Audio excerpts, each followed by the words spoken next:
Livro do profeta Jonas, capítulo de número 3, nós vamos ler o capítulo inteiro. Amém? Achou? Quem achou, diga amém. Quem não achou, diga EBD. Jonas, capítulo 3. Vamos ler juntos, eu leio e você acompanha comigo.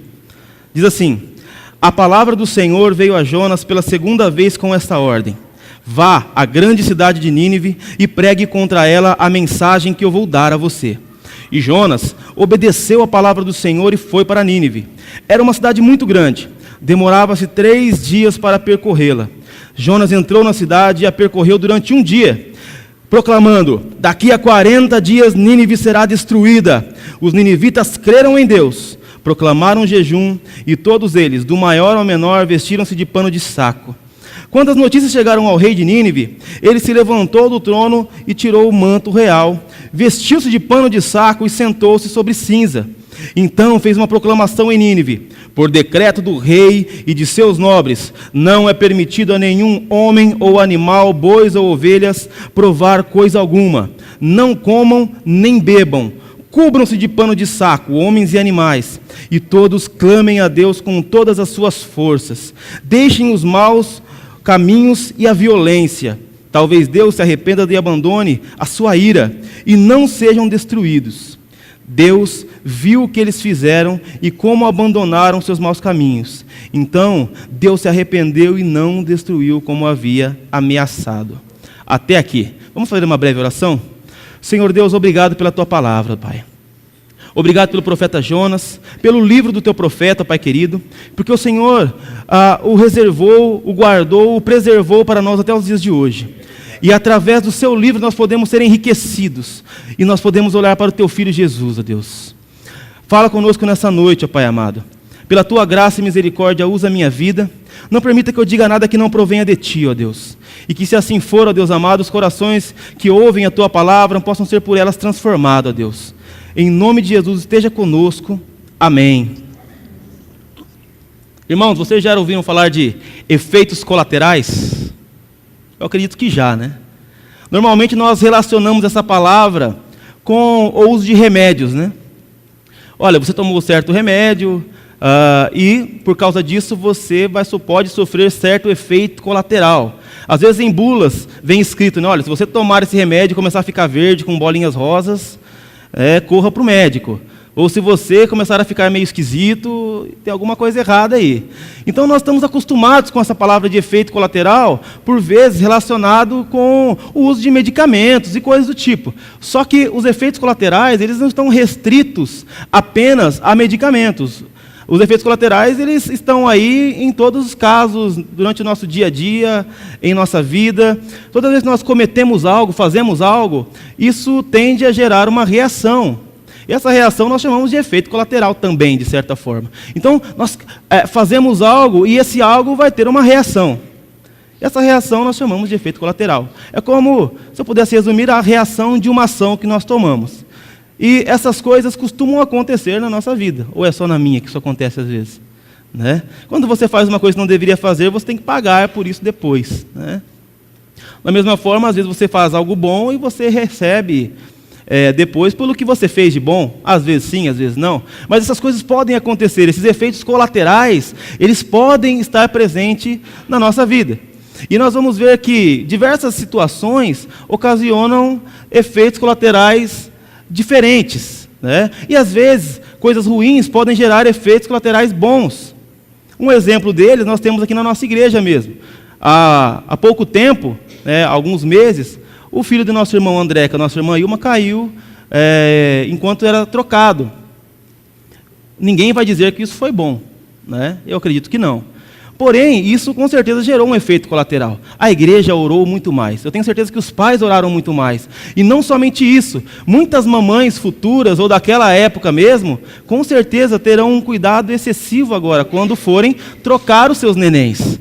Então, é um efeito colateral que foi gerado por causa de uma ação ruim. Eu creio que Deus utilizou essa ação ruim para que um efeito colateral pudesse vir após essa trágica fatalidade que aconteceu. Deus utiliza. E há um homem, um australiano chamado James Harrison, é um australiano de 78 anos, que com 14 anos de idade, ele foi diagnosticado com uma enfermidade nos pulmões. E é esse senhor aqui, ó. Ele está com 78 anos. Ele foi diagnosticado com um problema grave nos pulmões. E por causa desse problema grave, ele teve que passar por uma cirurgia muito delicada. E ele passou por esse procedimento cirúrgico, e quando ele voltou desse procedimento cirúrgico, ele quis saber como foi que aconteceu esse procedimento, as coisas como que elas andaram. E o pai dele disse para ele que ele se manteve vivo por um fato, porque 6 outras pessoas doaram sangue. E por essas outras 6 pessoas terem doado sangue para que a cirurgia acontecesse, esse menino de 14 anos, ele pôde se manter vivo. Então, ele só ficou vivo porque 6 outras pessoas doaram sangue para que ele utilizasse desse sangue durante a cirurgia. Aquele menino, então, quando viu isso, quando ficou sabendo disso, ele ficou muito tocado, ele ficou muito sentido por aquilo. E ele falou assim, olha, eu achei muito bonito isso, eu quero retribuir isso de alguma forma. Ele não sabia exatamente como retribuir, mas falou assim, então eu quero ser doador de sangue. Eu vou ser doador de sangue. Já que doaram sangue para mim, e por causa dessa doação de sangue eu me mantive vivo, então eu quero fazer o mesmo, eu quero doar sangue. E como ele tinha 14 anos, tinha que esperar até os 18 anos de idade. Ele esperou até os 18 anos de idade, e com 18 anos de idade ele começou a doar sangue. Porém, por causa da enfermidade e dos sangues que ele recebeu, por todo o procedimento cirúrgico, ele desenvolveu no corpo dele um anticorpos. É um anticorpos extremamente raro. Na verdade, ele é a única pessoa no mundo que tem esse anticorpos. Esse James Harrison. E por causa disso, quando foram coletar o sangue dele, descobriram que com o sangue dele daria para ser feita uma vacina. Uma vacina chamada de vacina anti-D. Talvez alguém que trabalhe com farmácia ou na área médica conheça. É uma vacina chamada vacina anti-D. É uma vacina que é aplicada nas mamães quando estão grávidas. Por causa de uma incompatibilidade no fator RH do sangue da mãe com o do bebê, essa enfermidade pode ocorrer na criança, e quando há essa incompatibilidade, normalmente as crianças morriam, porque não tinha o que ser feito.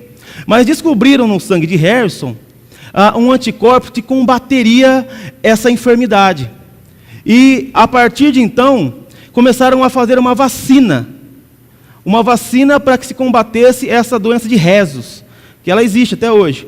Então, Harrison viu o tamanho da importância do que o sangue dele poderia ocasionar. Ele falou assim, eu vou doar sangue por toda a minha vida. Já se passaram 60 anos, e Harrison vai semanalmente doar sangue. Ele está com 78 anos. Essa é uma foto dele, doando sangue. Ele está com 78 anos e semanalmente ele doa sangue para ser feita a vacina anti-D. A estimativa é que aproximadamente 2 milhões de crianças foram salvas através do sangue de Harrison. 2 milhões de crianças foram salvas por causa do sangue deste homem, por causa de uma enfermidade, por causa de um problema, por causa de um fato ruim, um momento ruim na história desse homem, da família, uma tristeza que sobreveio a algo muito melhor e maior depois. Aproximadamente 2 milhões de crianças foram salvas. Uma falha no pulmão que Deus converteu o mal em bem. E Deus é especialista em fazer isso, né? Ele tem a prática, ele tem as manhas. Deus manja dos Paranauê de fazer isso, converter o mal em bem. Deus é bom nisso. O sangue de um homem, através de uma fatalidade, salvou muitos. E Deus, ele tem seus meios. Nós vamos ver hoje que efeitos colaterais também levaram Jonas a fazer o que Jonas fez. Nós vamos ver como. E também nós vamos ver que Deus é capaz de converter o mal em bem. E Deus sempre é glorificado. É simples, nós vamos ver que Deus pode converter o mal em bem. E que Ele sempre é glorificado. Amém? Este capítulo que nós lemos de Jonas, ele é o capítulo de número 3. Bom, se é o número 3, teve o 1 e o 2 antes, né? Para aqueles que talvez não conheçam muito bem a história de Jonas, Deus levanta um profeta em Israel. E esse profeta deveria ir para Nínive pregar. E ele olha bem, pensa bem, fala, puxa vida, é meio complicado Nínive. Imagina uma cidade com centenas, milhares de muçulmanos, extremistas, aqueles que passam nos vídeos queimando e decapitando pessoas. Era mais ou menos isso que Jonas iria encontrar. E aí fala assim, Jonas, você é crente, Jonas. Vai lá e prega para esse povo. E Jonas não dá resposta nenhuma para Deus, fala assim, quer saber, eu vou nada. Ele pega o navio, encontra uma porta aberta, o navio, compra passagem, entra no navio, vai para o fundinho, compra um travesseiro confortável, deita lá e começa a dormir. Nem sempre as portas abertas para nós significam a bênção de Deus e o caminho correto de Deus.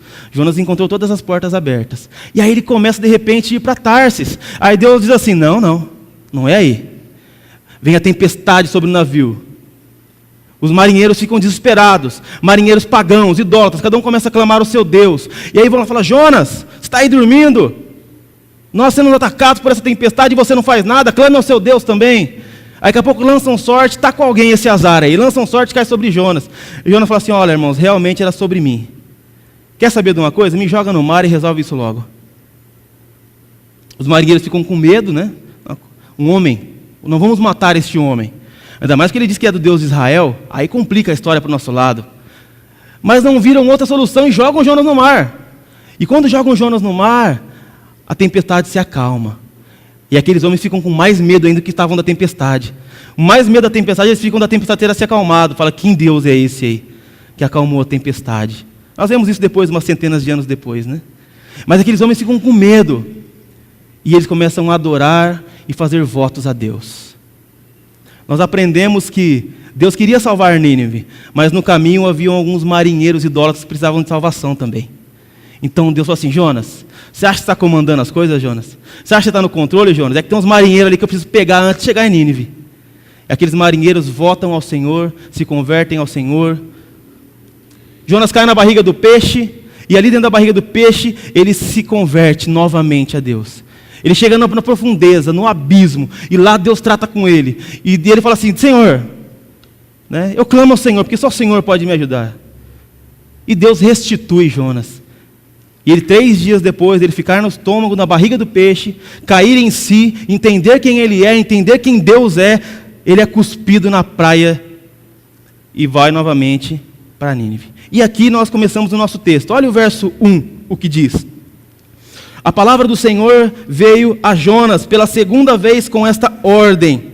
Irmãos, nós não sabemos exatamente onde o peixe cuspiu Jonas, mas alguns historiadores, teólogos, acreditam que Deus fez a baleia ou o peixe grande cuspir Jonas na mesma praia onde ele estava, em Jope, para dizer assim, não, daqui eu te chamei para você voltar, então você vai voltar daqui.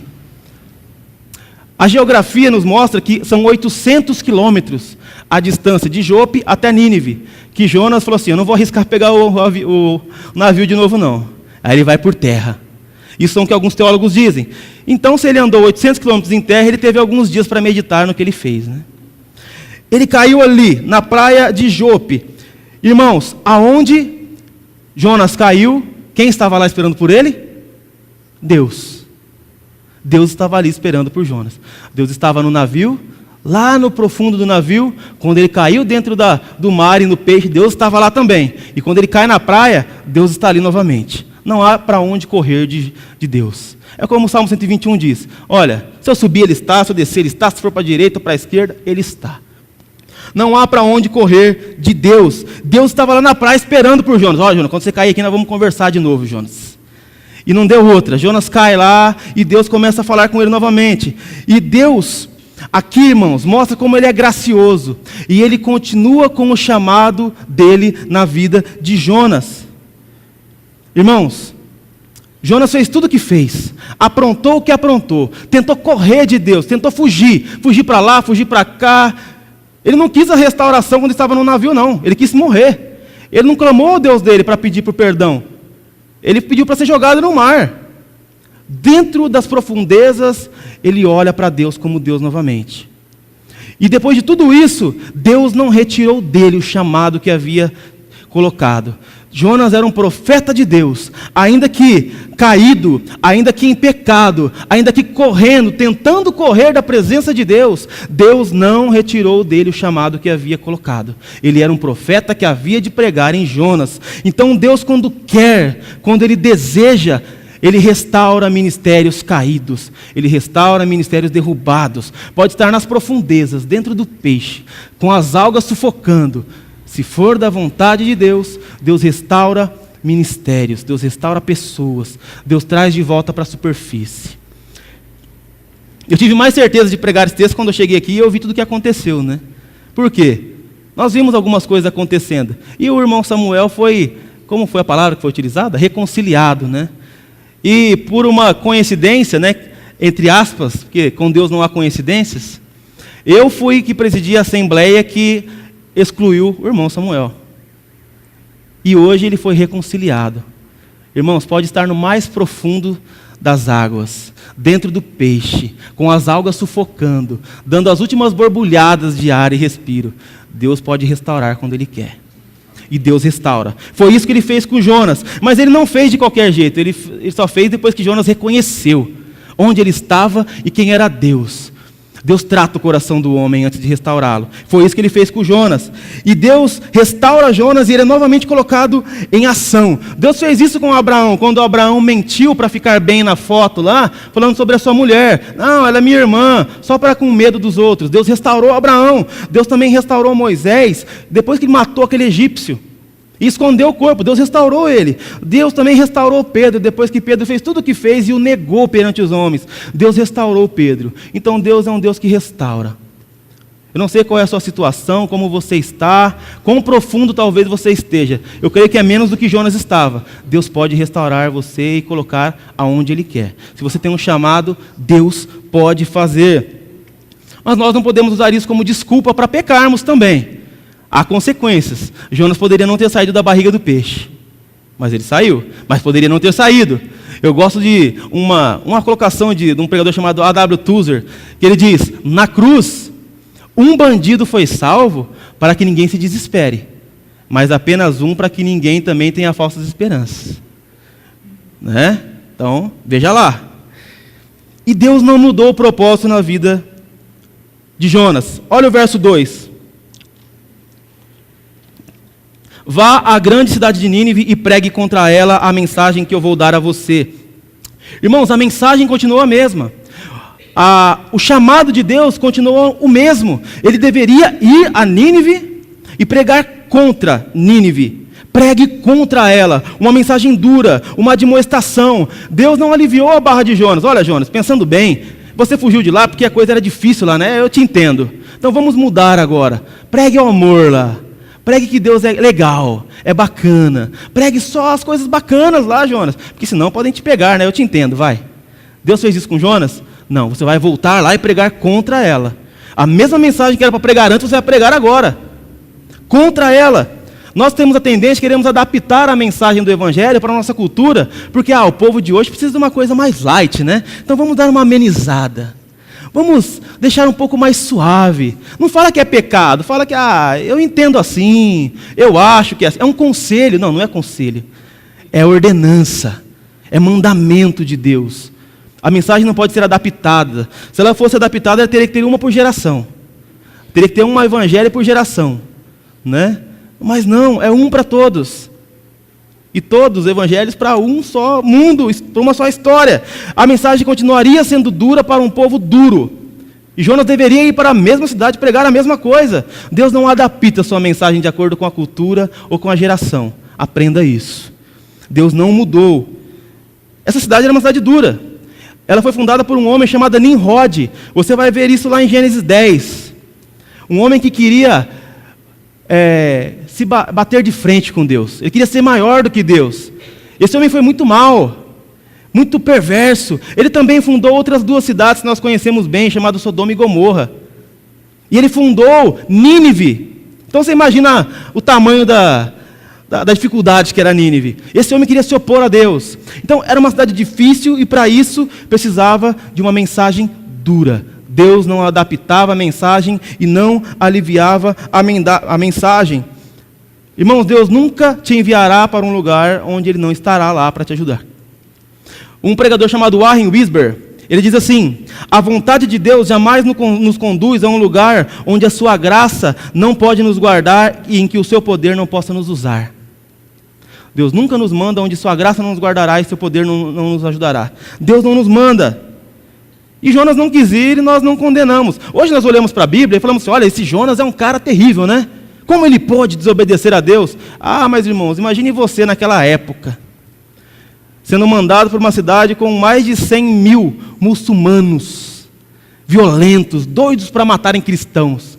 E aí Deus manda vocês sozinhos chegar em praça pública e pregar contra eles. Eu acho que muitos de nós também faríamos como Jonas, viu? Ia pegar um Uber, cair no aeroporto e fugir. Nós julgamos Jonas fácil, mas nós não estamos na pele dele também.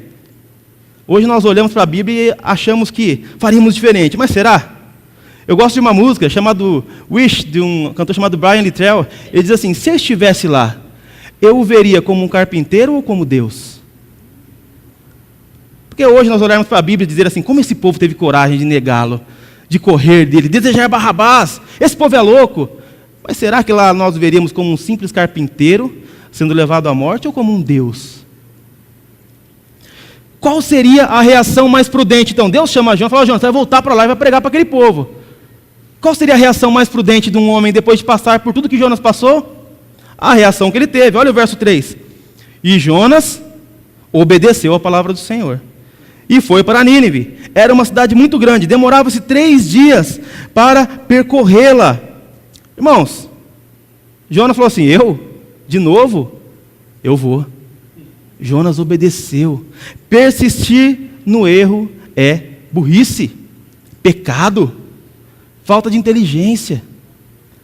Por vezes nós queremos bater na mesma tecla algumas vezes, né? Ou dar murro em ponta de faca, como diz o ditado. Mas, irmãos, a melhor forma é obedecer ao Senhor.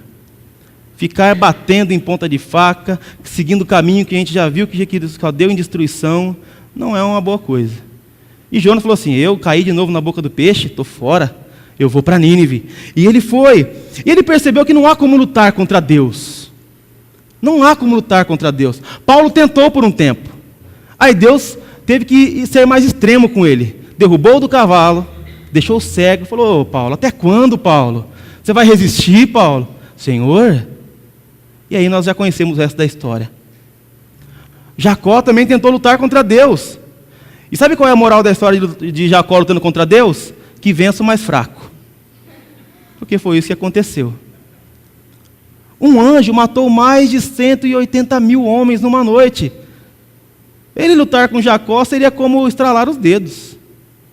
Mas ali Deus queria mostrar que o mais fraco às vezes vence também. E ali Jacó venceu. Porque Deus queria abençoá-lo. Sempre foi o propósito de Deus, abençoar Jacó. Não há como lutar contra Deus. Jonas tinha uma grande missão, uma pequena palavra para uma grande cidade. Ele falaria de um grande Deus. Essa era a missão de Deus.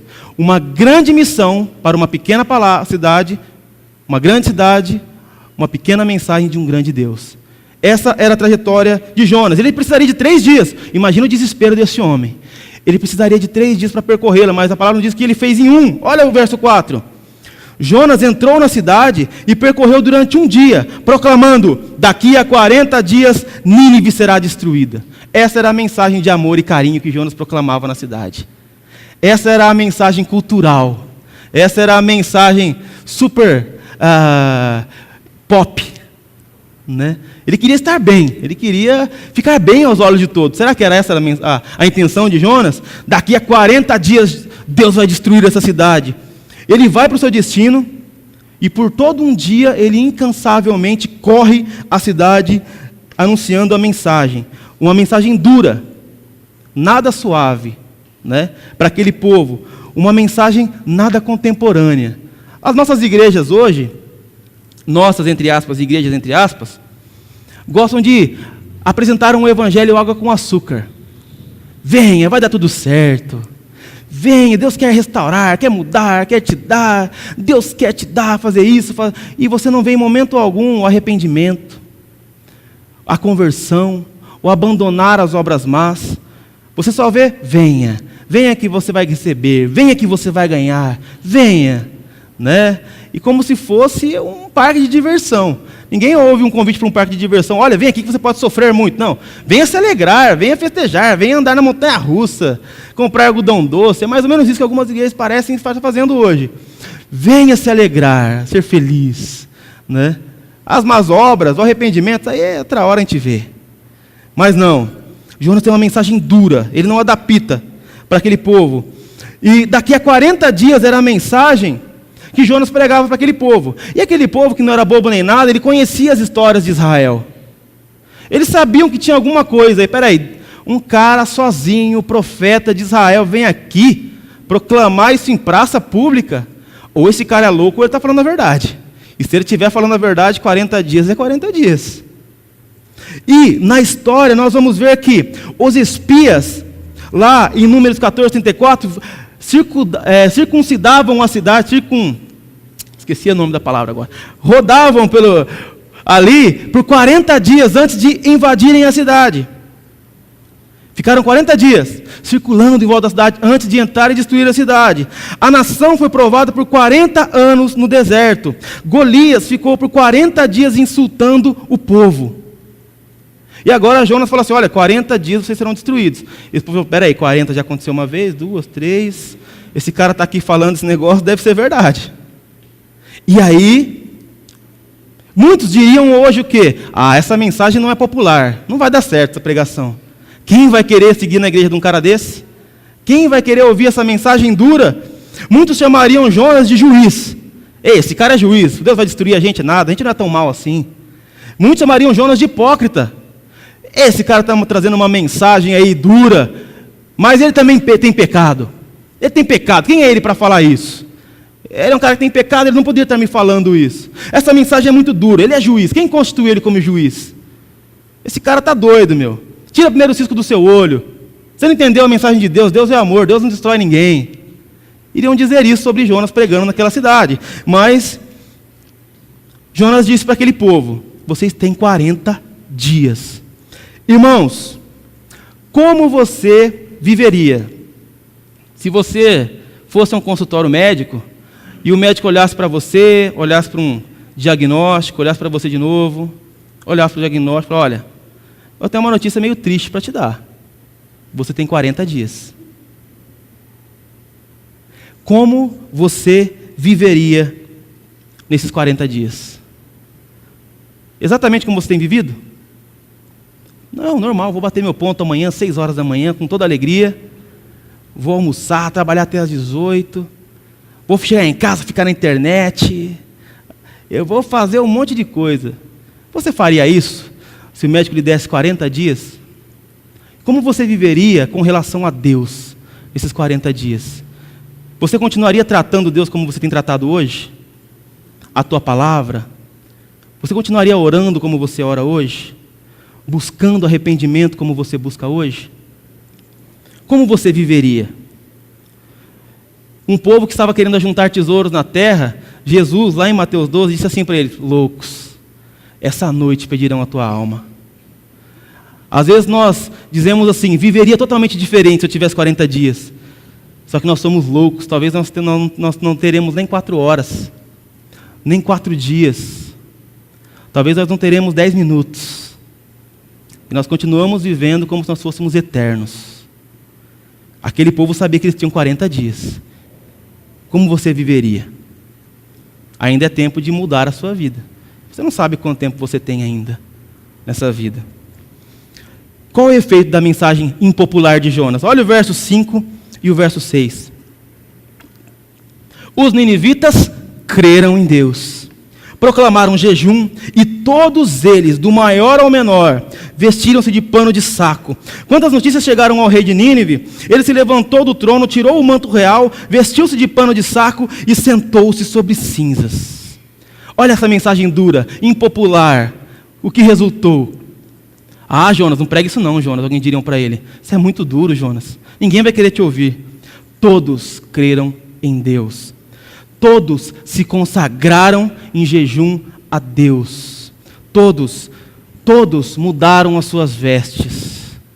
Abandonaram as suas vestes de justiça, talvez, abandonaram as suas vestes de impiedade, as suas vestes manchadas com sangue, e se vestiram com panos de saco.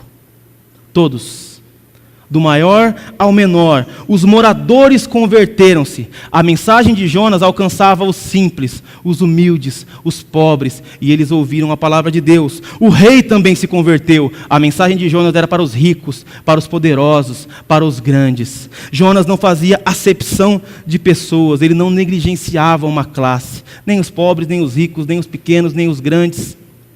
Hoje nós vemos igrejas sendo fundadas para certas pessoas, para certos tipos de pessoas, só para os ricos ou só para os pobres. E nós negligenciamos que Deus quer salvar a todos, através da loucura da pregação. Essa pregação de Jonas foi uma loucura, mas Deus queria salvar do rei ao mendigo.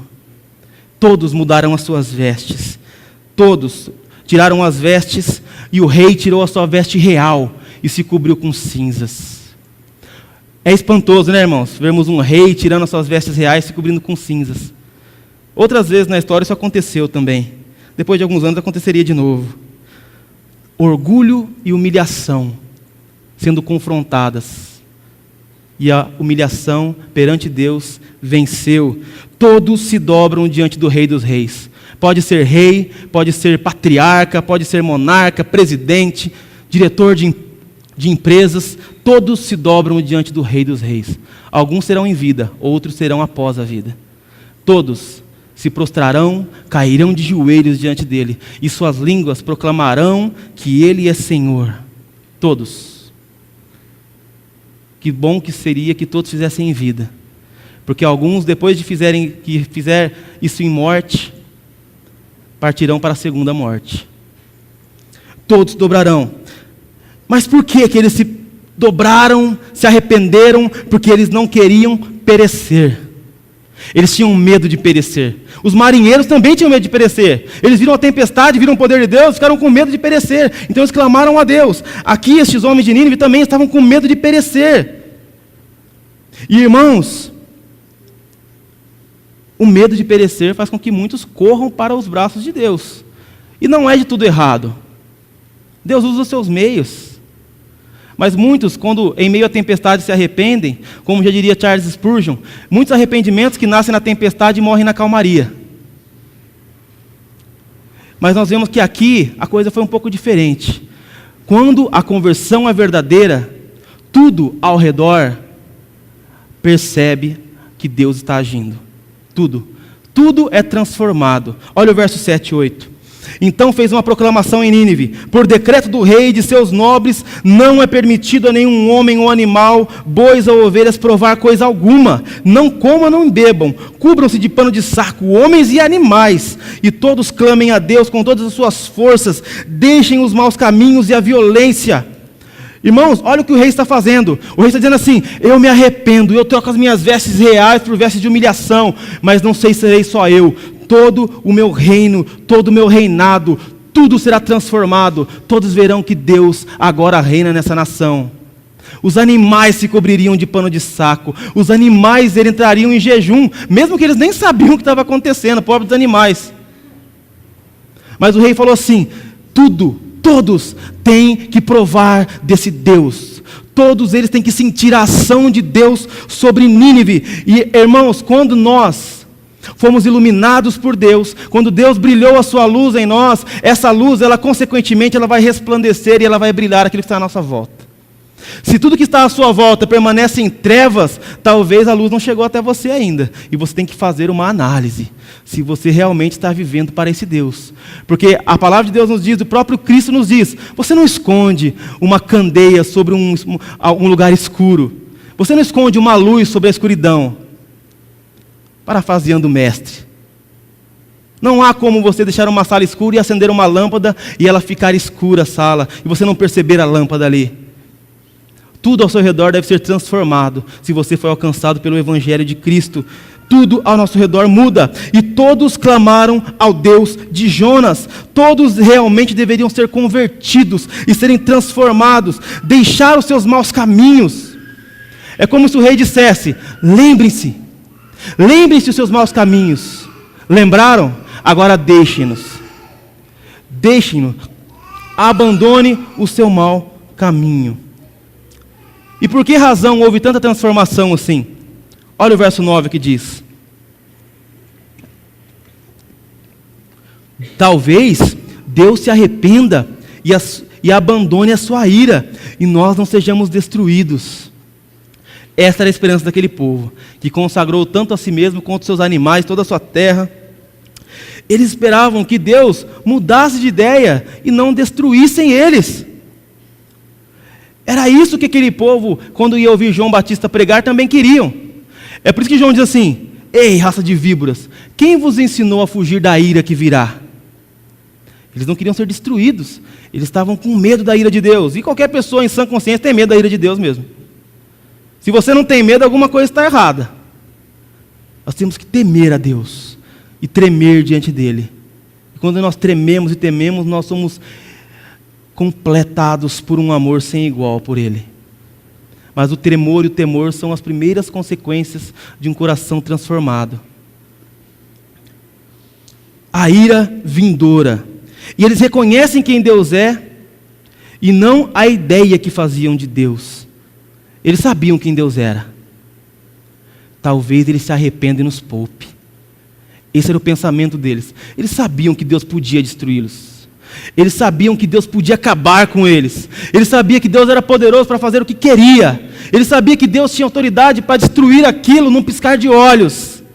E eles sabiam também que Deus, aquele Deus era gracioso e poderia mudar de ideia. Não mudar de ideia. O arrepender-se aqui não é um arrepender-se como nós acostumamos a conhecer o arrependimento. Mas talvez Deus mude os seus desígnios, a sua vontade. Não é se arrepender, Deus não se arrepende. Mas eles diziam, talvez Deus mude os seus desígnios. Vamos clamar a Deus. Ele é poderoso, Ele pode destruir, mas Ele também é gracioso. Ele já fez isso lá atrás com o povo dele. Eles pensavam, devemos clamar a Deus, irmãos, pela misericórdia dele. Nós devemos clamar a Deus. Independente do nosso estado, nossa situação, independente das circunstâncias, das ondas do mar brava, dos ventos fortes, independente da fúria com que nós estamos sendo atacados, nós podemos e devemos clamar a Deus. Acreditarmos que Deus é poderoso para mudar e é misericordioso para fazer. Esse é o nosso Deus. E qual a resposta de Deus para isso? Verso 10. Deus viu que eles fizeram e como abandonaram seus maus caminhos. Deus viu o que eles fizeram. Deus apenas não ouviu uma declaração. Deus apenas não leu um contrato. Deus viu. Queridos, Deus vê. O que as pessoas falavam para João? João, o que nós faremos? Produzam frutos dignos de arrependimento. Deus vê. Deus apenas não vê você indo um dia na frente de uma igreja, levantando a mão e dizendo que aceita o Senhor. Deus vê também os seus momentos sozinho no seu quarto, no seu trabalho, em sua casa, com sua esposa, com seus amigos. Deus vê todas as coisas, em todos os momentos. Dizer que se arrependeu, qualquer um diz, como diz o ditado, até papagaio fala.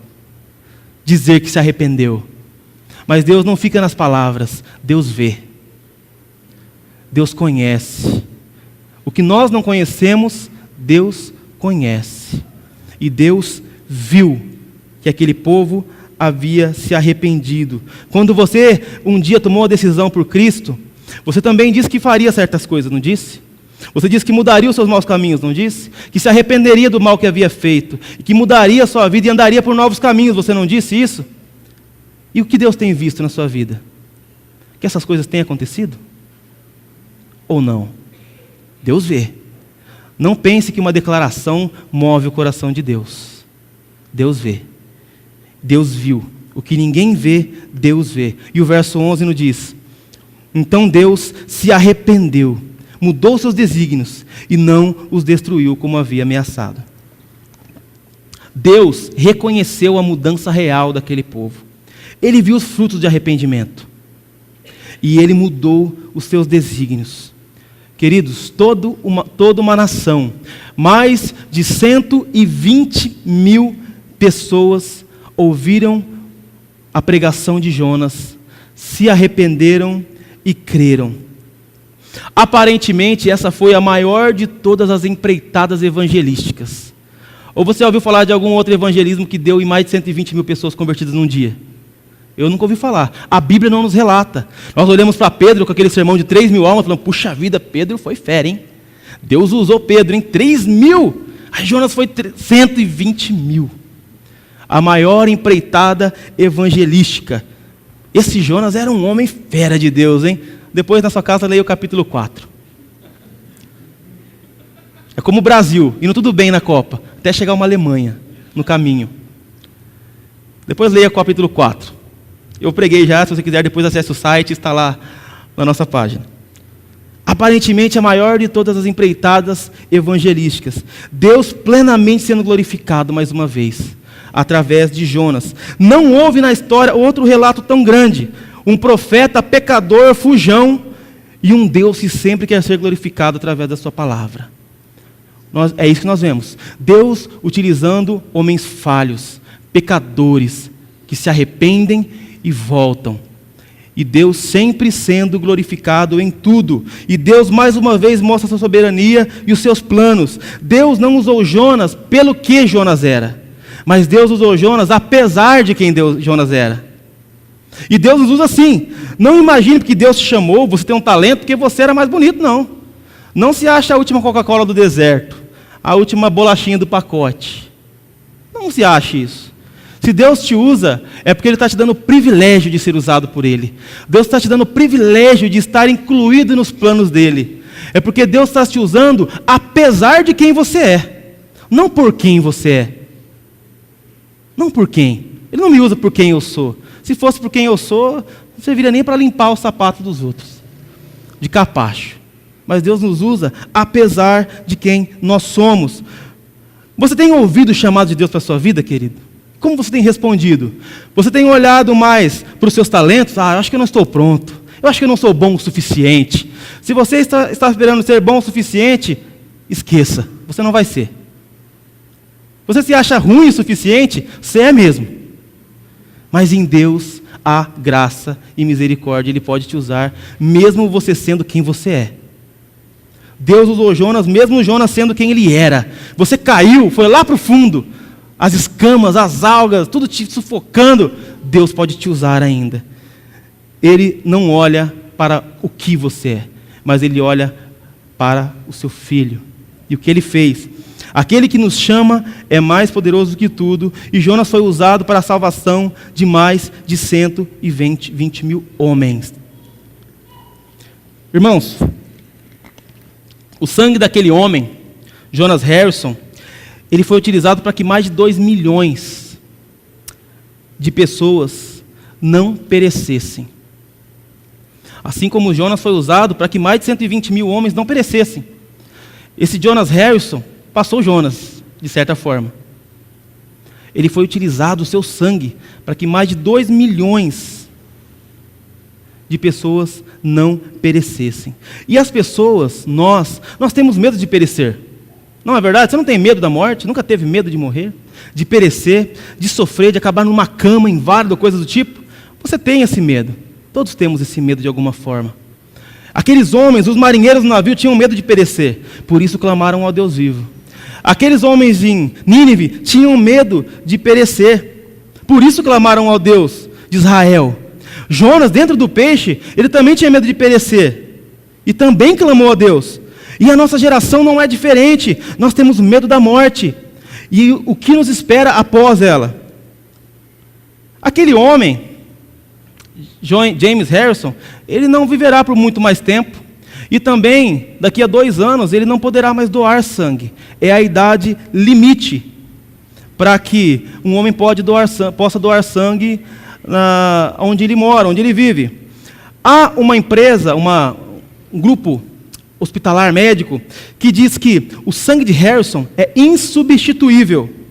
A Cruz Vermelha australiana, ela diz que ela espera ansiosamente que apareça um doador com os mesmos anticorpos que Harrison, e que possa viver de forma tão abnegada quanto ele viveu, se doar tanto como ele se doou, para que mais pessoas possam ser salvas.